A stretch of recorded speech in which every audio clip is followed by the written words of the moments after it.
Наместо влез на очекуваните странски инвеститори, кои интензивно беа најавувани, особено во последниве неколку години, во некогашниот југословенски индустријски гигант, а сегашен единствен македонски загубар, Прилепски Еврокомпозит, влегоа кратци и вандали.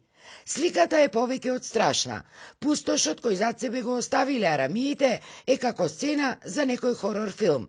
Вознемирените работници, кои трагедијата да биде уште поголема, се уште се надеваат на спас на фабриката, разочарано раскажуваат дека предизвиканата штета е огромна.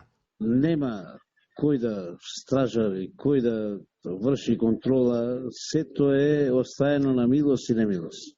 Тоа не може да се опиши. До погон, до работилница, сегде отворено, провалено, уништени се скапи делои. Најтрагично е што се уништени трапостаниците, главната работа за една фабрика да функционира.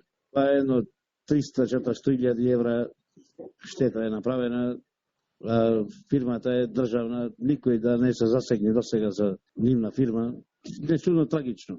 Работниците кои веќе трета година не одат на работа, укажувале на оваа новонастаната состојба, но како што велат, досега никој жив не презел ништо, иако, според нивните сознанија, кражбите се случувале и сега.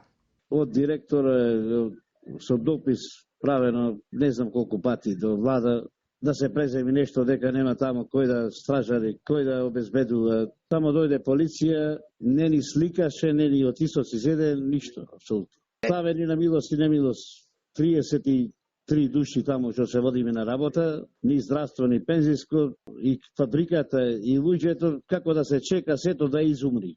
Со цел да дознаеме што навистина се случува во фабриката, и ние го побаравме, веде директорот на фабриката Милан Тоцев. Меѓутоа, тој не одговори на нашите повици.